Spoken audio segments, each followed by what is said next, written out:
Et pour que votre méditation se passe au mieux, voici quelques tips.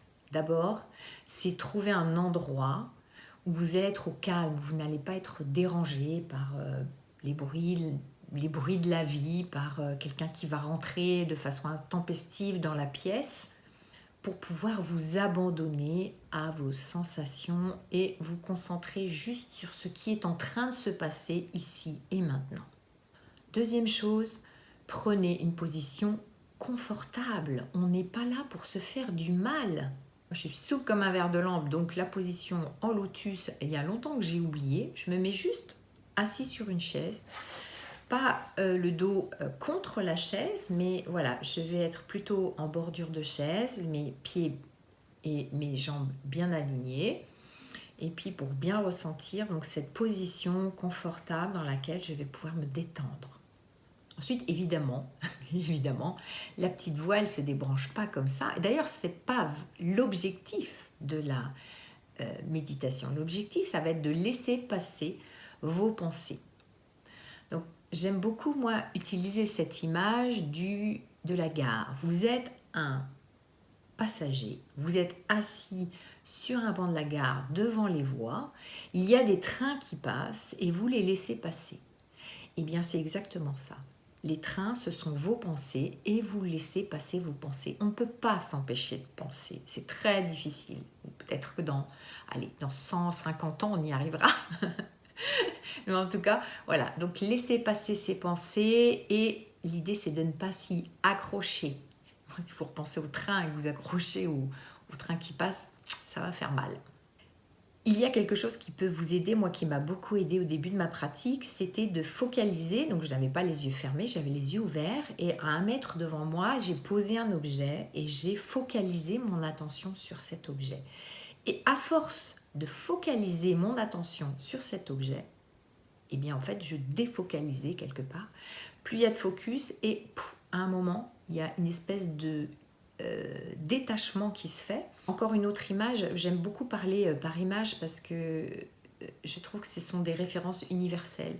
Lorsque vous êtes devant un ruisseau, l'eau est transparente et vous voyez des herbes à l'intérieur qui sont en train de se mouvoir. Si vous contemplez, en tout cas moi c'est l'effet que ça me fait, quand je contemple ces algues, je rentre dans une espèce d'état différent de contemplation et à un moment je me dis oh mais ça fait combien de temps que je suis là, j'ai un peu oublié la notion du temps qui passe et en focalisant sur un objet on peut arriver au même résultat.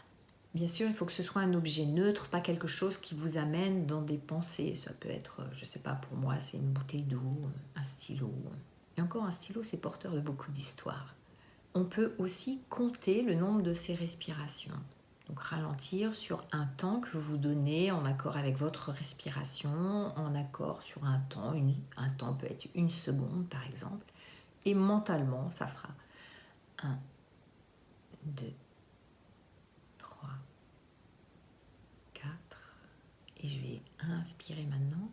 1, 2, 3, 4. Cette régularité a quelque chose de rassurant pour notre corps. Et ça va lui permettre donc de relâcher, d'envoyer des signaux internes de bienveillance, de sécurité surtout. Notre corps a besoin de ces messages donc sécuritaires, surtout dans le milieu anxiogène dans lequel on vit aujourd'hui. Après, une autre astuce que j'ai envie de vous donner, c'est de essayer de pratiquer au même endroit et à la même heure.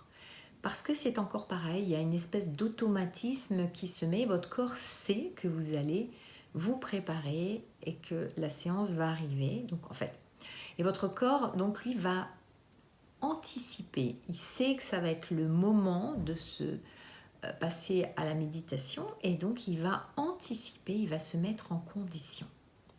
Et puis la dernière chose que j'ai envie de partager avec vous, c'est soyez patient. N'ayez pas d'attente, il n'y a pas de résultat à attendre d'une méditation. On est là pour se faire du bien. Il n'y a pas de compétition, on n'est pas là pour arriver à faire quelque chose. Le seul engagement que vous avez, c'est vraiment de respecter votre engagement par rapport à votre décision de faire une méditation. Après, cette méditation, elle peut durer 1 minute. Bon, c'est pas tellement assez pour déconnecter, mais déjà 3 minutes, en laissant passer les pensées, en ne s'y accrochant pas, c'est déjà un très très beau début.